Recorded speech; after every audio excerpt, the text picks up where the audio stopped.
नमस्कार, पद्मेश न्यूज में आपका स्वागत है। मैं हूं अर्चना मिश्रा। बुलेटिन की शुरुआत में सबसे पहले रुख करते हैं आज की हेडलाइंस पर। कर्मचारियों के अवकाश से तहसील कार्यालय का कामकाज ठप, आमजनों की बड़ी परेशानी, न्यायालयीन प्रकरणों पर सुनवाई टली। आजाद अध्यापक यात्रा का बालाघाट आगमन, शिक्षा विभाग में संविलियन का लिया संकल्प। 13 जनवरी को मुंडन कराएंगी कुछ महिला अध्यापक, सरकार के खिलाफ होगा प्रदर्शन। वन्य प्राणी उड़न गिलहरी का शिकार करते एक व्यक्ति गिरफ्तार। धान खरीदी केंद्रों में लड़खड़ाई परिवहन की व्यवस्था, खुले आसमान के नीचे रखी जा रही हजारों क्विंटल धान, परिवहन को लेकर विपणन विभाग कर रहा आदेशों का इंतजार। गोल्ड कप हॉकी टूर्नामेंट में करनाल, राजनांदगांव और अमरावती की टीम पहुंची अगले राउंड में। प्रेसिडेंट कप क्रिकेट का फाइनल मैच बुधवार को और कलेक्ट्रेट में जन सुनवाई का किया गया आयोजन, बड़ी संख्या में पहुंचे फरियादी, समस्याओं का किया गया त्वरित निराकरण। और अब समाचार विस्तार से। राजस्व विभाग से जुड़े तमाम अधिकारियों के 3 दिनों के अवकाश पर चले जाने के कारण मंगलवार को तहसील कार्यालय में बंद जैसे हालात नजर आए। जहां एक और पहले ही दिन तमाम कामकाज ठप रहा, वहीं न्यायालयीन प्रकरणों की सुनवाई को 12 जनवरी तक के लिए टाल दिया गया। कर्मचारियों के अवकाश पर चले जाने के कारण आवश्यक कार्य के लिए पहुंचे लोगों को काफी दिक्कतों का सामना करना पड़ा। गौरतलब है, राजस्व विभाग के कर्मचारी अवकाश पर है, जिनके द्वारा सरकार के द्वारा जारी किए गए 1 लाख रुपए का अर्थदंड लगाए जाने के आदेश का विरोध किया जा रहा है। वहीं मंगलवार को आवश्यक कार्य के लिए पहुंचे अधिवक्ता योगेश चौबे ने कहा कि कर्मचारियों के अवकाश के कारण लोगों को काफी दिक्कतें हो रही है। व्यवस्थाओं को कायम रखने के लिए वैकल्पिक व्यवस्था की जानी चाहिए थी। जानकारी लग रही ये बिल्कुल अधूरी जानकारी है और कम से कम कोर्ट में दूसरे लोगों ने बैठने के लिए पूरा स्टाफ रहता है। तहसीलदार महोदय छुट्टी पर होंगे, पूरा स्टाफ थोड़ी छुट्टी पर रहेगा। तहसीलदार की हड़ताल भी हो तो बाकी का स्टाफ तो रहेगा ना। आप यहाँ नहीं, कल साहब प्रकरण में कल क्या हुआ है वही तो हम पता करने आए थे। यहाँ को जानकारी आमजन लोगों को किस प्रकार से परेशानी जा सकती है यहाँ पे? परेशानी क्यों नहीं होगी आमजन को? कोई ना कोई तो रहना चाहिए। यदि मान लीजिए हड़ताल पर भी है तो किसी न किसी आदमी ने जानकारी देने को रहना चाहिए। शिक्षा विभाग में संविलियन की मांग को लेकर प्रदेश के अध्यापकों द्वारा लगातार आंदोलन और प्रदर्शन किए जा रहे हैं। इसी सिलसिले में प्रदेश में अध्यापक अधिकार यात्रा निकाली गई। 5 जनवरी को होशंगाबाद से शुरू हुई इस अध्यापक अधिकार यात्रा का बालाघाट में प्रवेश हुआ। यहां पहुंचने पर यात्रा के प्रतिनिधियों का जिले के अध्यापकों ने स्वागत किया।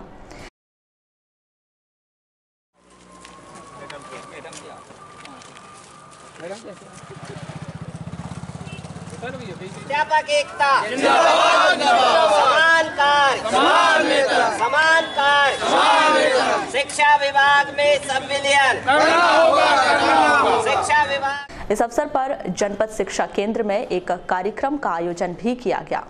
यहां अध्यापकों द्वारा अपने विचार भी रखे गए। इस यात्रा में शामिल अर्जुन आजाद ने बताया कि प्रदेश सरकार उनकी मांगों को गंभीरता से नहीं ले रही है।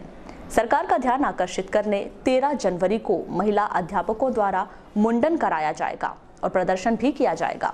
सर, यहाँ आने का कारण ये है कि भोपाल से 5 रथ अध्यापक अधिकार को लेकर शिक्षा विभाग में संविलियन की मांग को लेकर ये 5 रथ पूरे प्रदेश में घूम रहे हैं, भ्रमण पे हैं और अध्यापकों को जागरूक कर रही है। अध्यापक में एकता लाना, सभी संघ संगठन से अपील। 13 जनवरी को भोपाल में हजारों अध्यापक के साथ में बहन शिल्पी सिवान, प्रांत अध्यक्ष सारिका अग्रवाल और अर्चना वर्मा, ये 3 महिला प्रांत अध्यक्ष हैं। प्रांत अध्यक्ष के साथ 3 महिला 13 जनवरी भोपाल में मुंडन होंगे। इनके साथ हजारों अध्यापक मुंडन कार्य करेंगे। वहीं शासकीय अध्यापक संघ के जिलाध्यक्ष रितेश गेडाम ने कहा कि हम सभी का लक्ष्य शिक्षा विभाग में संविलियन का ही है। इस अवसर पर अध्यापक संघ के अनेक पदाधिकारी उपस्थित रहे। भोपाल स्तर से आजाद अध्यापक संघ का जो कार्यक्रम बना हुआ है अध्यापक अधिकार यात्रा के लिए, यह प्रदेशव्यापी भ्रमण पर है और आज यहाँ पर बालाघाट में आया हुआ है। इसलिए हम लोग ऐसा नैतिकता के नाते इनको अपना पूर्ण समर्थन और अपनी शुभकामनाएं देने के लिए हम लोग यहाँ पर आए हुए हैं।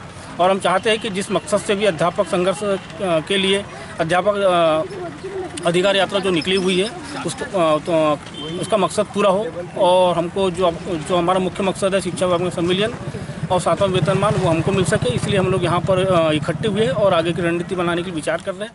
भारतीय जनता युवा मोर्चा द्वारा नदियों को बचाने रन फॉर रिवर कार्यक्रम को आगे बढ़ाते हुए 13 जनवरी को 11 किलोमीटर की मैराथन दौड़ का आयोजन परसवाड़ा में किया जा रहा है। मंगलवार को पत्रकारों से चर्चा करते हुए युवा मोर्चा के जिला अध्यक्ष गजेंद्र भारद्वाज ने बताया कि युवा मोर्चा द्वारा नदियों को बचाने चलाए गए अभियान में सभी का सहयोग मिल रहा है। 1 जनवरी 2018 से भारतीय जनता युवा मोर्चा ने जो बालाघाट जिले में नवाचार के रूप में अपनी एक नई पहल की थी, रन फॉर रिवर, रक्तदान महादान, मेरे दीनदयाल जी और कैंसर मुक्त हो भारत, इस संकल्प के साथ जो हमारे बालाघाट जिले के 2 धावक लकेश कुशराम और हमारी बहन आस्था कुशरे के द्वारा जो ये 650 किलोमीटर की ड्रीम मैराथन जो संपूर्ण बालाघाट जिले में इनके द्वारा दौड़ी गई थी, उस दौड़ के दौरान जहाँ जहाँ से इनकी दौड़ निकली थी, इनके संकल्प को लेके आम जनमानस ने जिस उत्साह के साथ में, जिस जोश के साथ में, जिस जज्बे के साथ में इनका स्वागत किया है, इनका वंदन किया है, उन सभी सम्मानीय जिलेवासियों को भारतीय जनता युवा मोर्चा उन सभी का धन्यवाद ज्ञापित करती है। और जिस विश्वास के साथ ये रन फॉर रिवर के संकल्प को लेकर भारतीय जनता युवा मोर्चा काम कर रही है, उसके लिए हम सभी युवा मोर्चा के कार्यकर्ता आह्वान करते हैं कि आने वाले भविष्य में अपनी नदियों को बचाने के लिए वो नदियों के किनारे में ज़्यादा से ज़्यादा वृक्ष लगाए और इस मैराथन जो हमारे दोनों धावकों के द्वारा दौड़ी गई थी, इसको सफल बनाने में। वहीं युवा मोर्चा के पदाधिकारी भूपेंद्र सोहागपुरे ने बताया कि 13 जनवरी को परसवाड़ा में मैराथन होगी। वहीं 23 जनवरी को मेरे दीनदयाल सामान्य ज्ञान प्रतियोगिता के लिए 15,000 प्रतिभागियों के रजिस्ट्रेशन हो चुके हैं। रन फॉर रिवर अभियान को ही आगे बढ़ाते हुए 13 जनवरी को परसवाड़ा में मैराथन दौड़ 11 किलोमीटर लंबी रखी गई है, जिसमें प्रथम पुरस्कार 11,000, द्वितीय पुरस्कार 7,000, तृतीय पुरस्कार 5,000, चतुर्थ 3,000 और पांचवा 2,001 रुपये रखा गया है। तो 13 तारीख को परसवाड़ा में राम मंदिर के पास से वो मैराथन चालू होकर वहाँ से बघोली, फिर बघोली से वापस वहीं पर आकर वो मैराथन समाप्त होगी। बाहर से जो भी धावक उस मैराथन में हिस्सा लेने के लिए वहाँ आएंगे, उनको एक दिन पहले ही वहाँ पर आकर रुकने की, उनके खाने पीने की व्यवस्था वहाँ पर की गई है। 13 तारीख की सुबह 8 बजे वो मैराथन वहाँ चालू। 23 जनवरी को मेरे दीनदयाल के नाम से हम जो सामान्य ज्ञान प्रतियोगिता करा रहे हैं, जो अंतर्राष्ट्रीय सामान्य ज्ञान प्रतियोगिता हो रही है, उसमें बालाघाट जिले की तरफ से अभी तक 15,000 रजिस्ट्रेशन हो गए हैं। तो 15,000 छात्र उस मेरे दीनदयाल प्रतियोगिता में, सामान्य ज्ञान प्रतियोगिता में बालाघाट जिले की तरफ से हिस्सा लेने वाले हैं। पश्चिम वन परिक्षेत्र बैहर के लीला मेटा बीट में वन गश्ती के दौरान एक व्यक्ति को उड़न गैलरी का शिकार करते हुए पकड़ा गया। गिरफ्तार व्यक्ति समारू बेगा को अदालत ने न्यायिक रिमांड पर उपजेल बैहर भेज दिया है। आपको बता दें, इसी वन परिक्षेत्र के ग्राम नागझोला में बाघ के शिकार के आरोप में 8 लोगों को गिरफ्तार करने के बाद वन अमले ने गश्त बढ़ा दी है। 9 जनवरी को लीला मेटा बीट के जंगल में एक व्यक्ति गुदमा निवासी समारू बेगा वन्य प्राणी उड़न गैलरी का शिकार करता हुआ पकड़ा गया। उसे गिरफ्तार कर लिया गया है।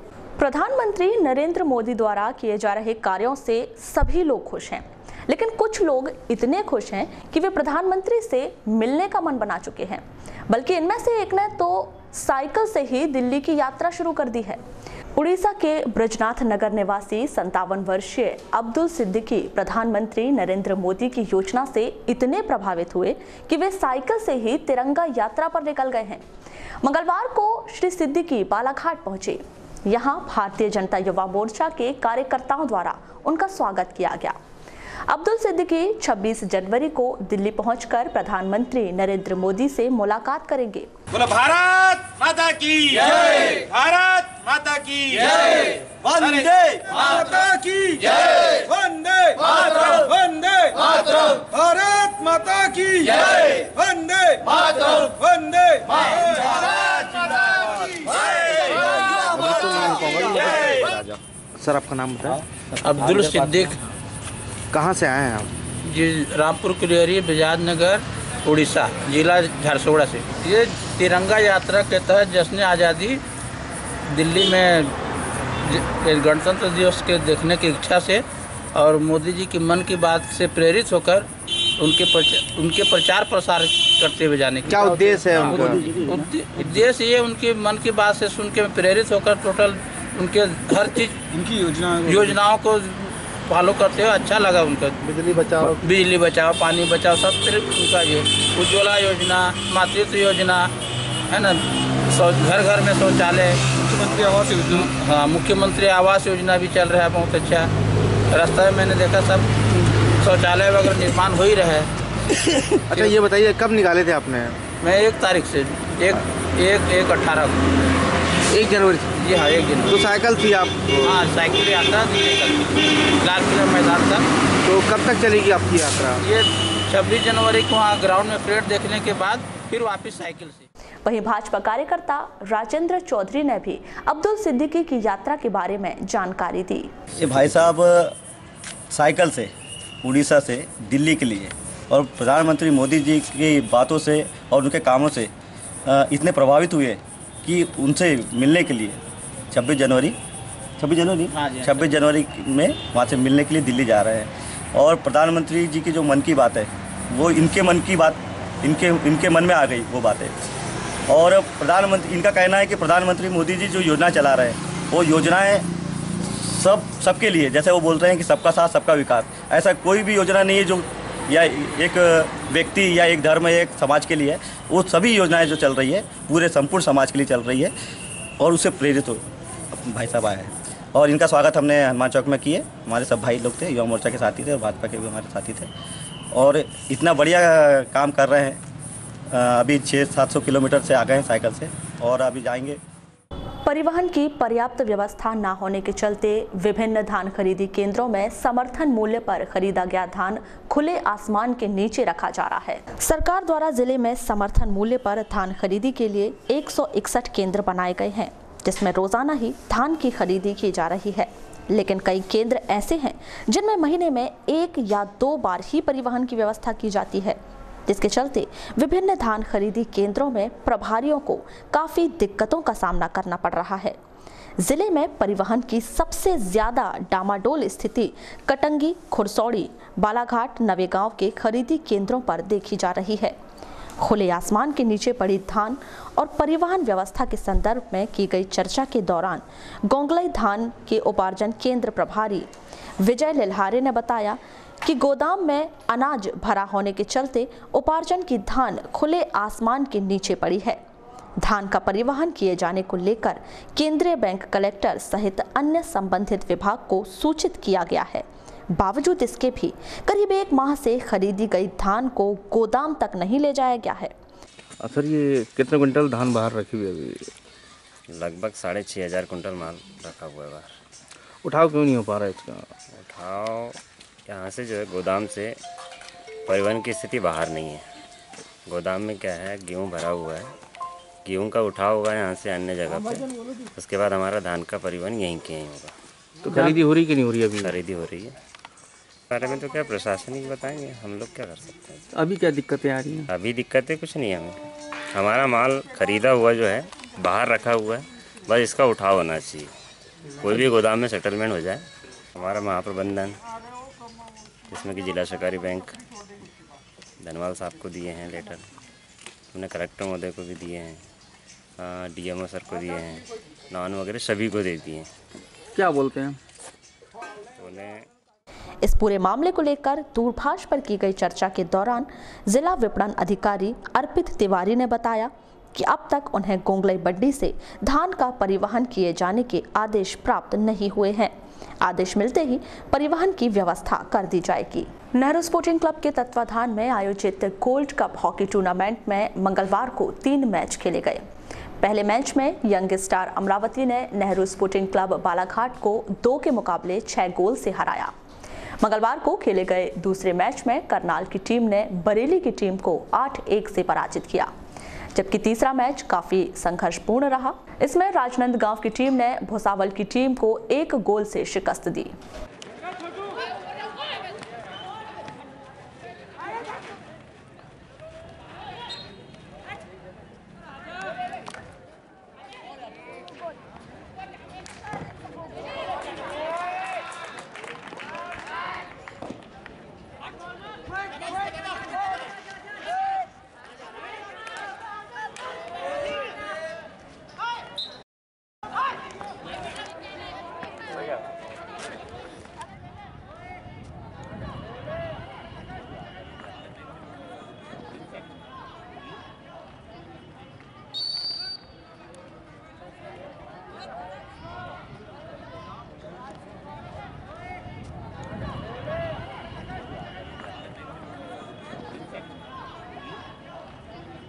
मुन्ना स्टेडियम में खेले जा रहे प्रेसिडेंट कप क्रिकेट का फाइनल 10 जनवरी को खेला जाएगा।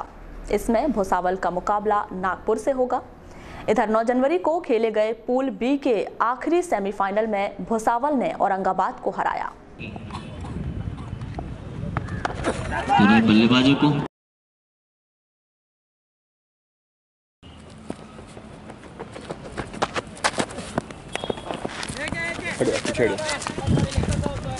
अब प्रमोद गेंद को फील्ड करते थ्रो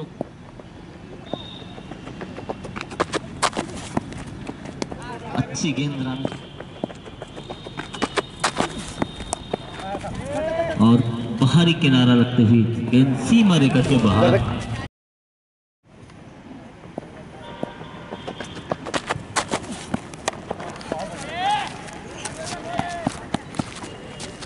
अब कुछ देर गेंद हवा में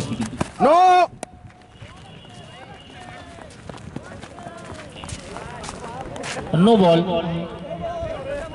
और 3 हिट का इशारा करते हैं एम्पायर मोनू चतुर्मोता।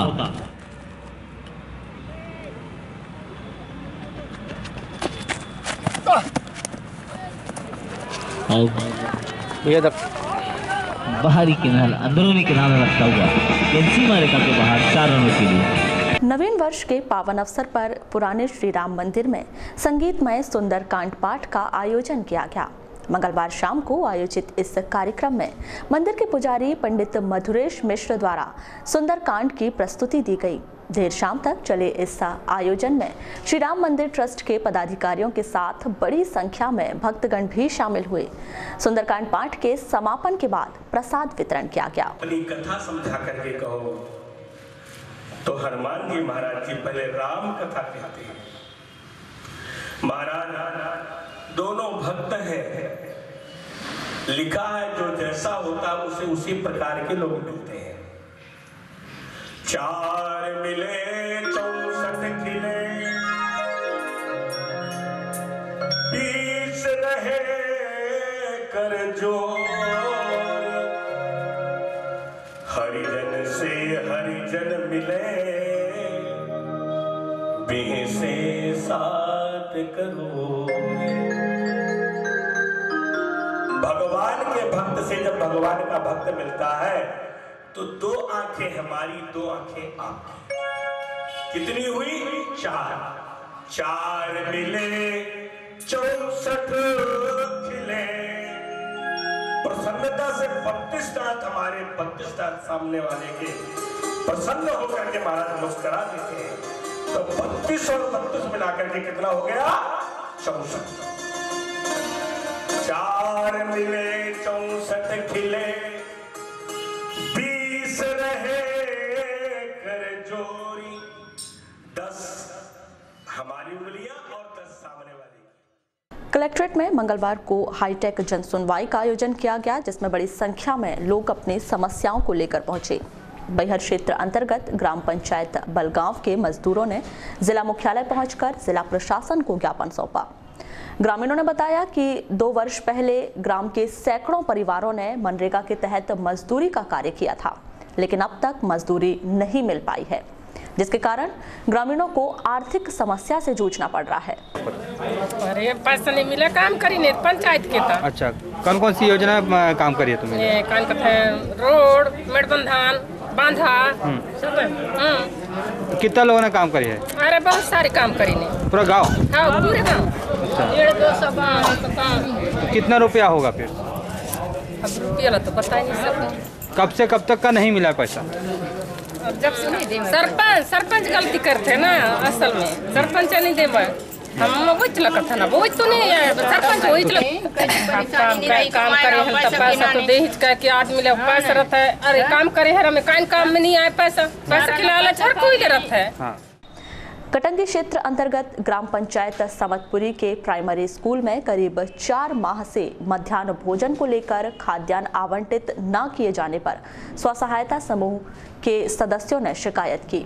इनको जुलाई 2017 से न खाद्यान्न मिला है, न ही मध्याह्न भोजन की राशि मिली है और न ही रसोइया बहनों को उनका जो खाना बनाते हैं उनका मानदेय भुगतान नहीं हुआ। इनकी समस्याओं को मैं यहाँ पे क्योंकि यह समस्या जो मध्याह्न भोजन की संपूर्ण मध्य प्रदेश में ही है, लेकिन मध्य प्रदेश शासन द्वारा इनको मात्र 500 और 1000 रुपये देके इनका शोषण किया जा रहा है। मध्य प्रदेश राज्य सहकारी संघ के नेतृत्व में मंगलवार को जिला सहकारी बैंक के सभा कक्ष में 1 दिवसीय सेमिनार का आयोजन किया गया, जिसमें सहकारिता उपायुक्त आलोक दुबे, जिला सहकारी बैंक के अध्यक्ष राजकुमार रायजादा सहित सहकारी समिति के प्रबंधक और बड़ी संख्या में कृषक गण मौजूद रहे, जिन्हें कृषि के उर्वरक के महत्व और उपयोग संबंधी जानकारी देते हुए प्रशिक्षण दिया गया।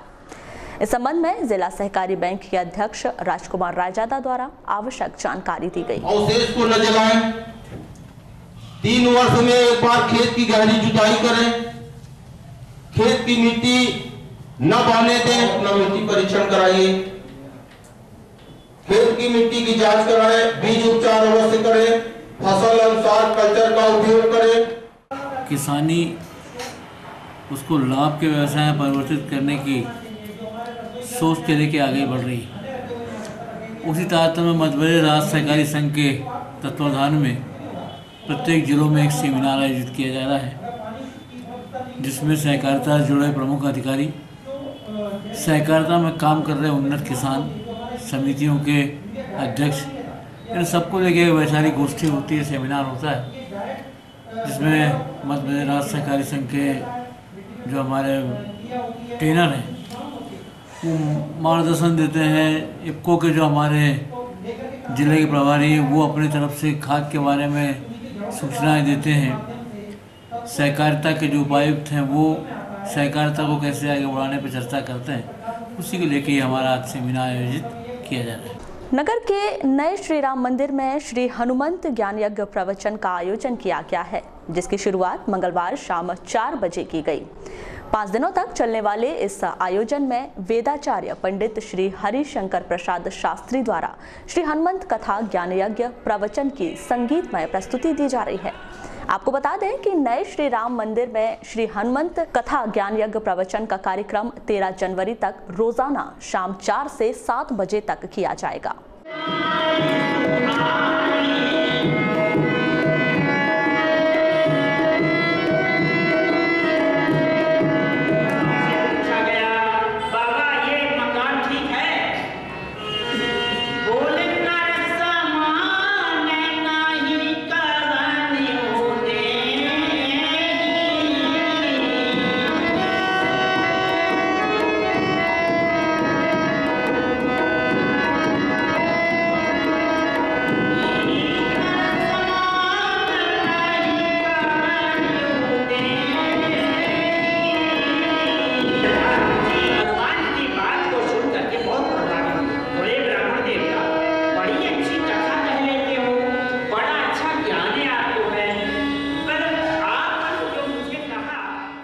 वारासिवनी नगर पालिका परिषद द्वारा नगर को स्वच्छ और सुंदर बनाए रखने के सभी प्रयास किए जा रहे हैं।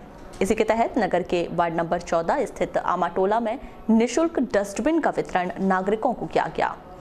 इस अवसर पर नगर पालिका अध्यक्ष और अनेक पार्षद उपस्थित रहे।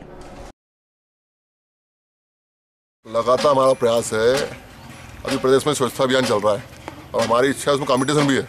हम चाहते हैं उसमें वाराणसी नंबर प्रथम में आए, हमारा वाराणसी सबसे अच्छा वाराणसी। उसके के तहत लगातार देखो हमने 4 गाड़ियाँ घूमती है, गाने बजते रहते हैं और पूरे शहर में घर घर जाकर कचरा उठाती है।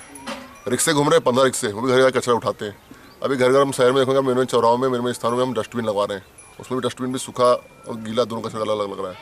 उसके बाद हमने आज एक शुरुआत की है, एक टोली है वार्ड नंबर 14 की टोली, अंदर बस्ती शहर के अंदर कॉलोनी के सामने कॉलोनी, बड़े मकानों की, छोटी मकानों की टोली है।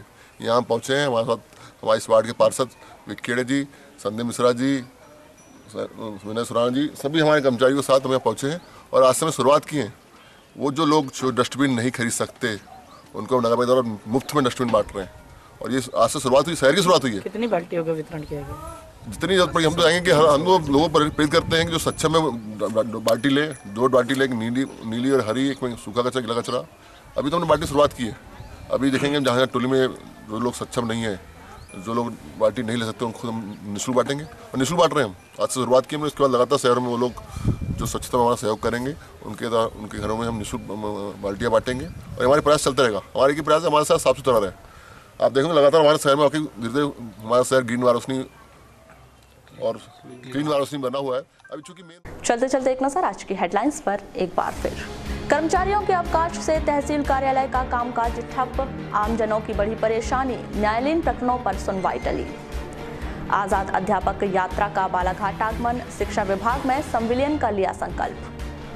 13 जनवरी को मुंडन कराएंगी कुछ महिला अध्यापक, सरकार के खिलाफ होगा प्रदर्शन। वन्य प्राणी उड़न गिलहरी का शिकार करते एक व्यक्ति गिरफ्तार।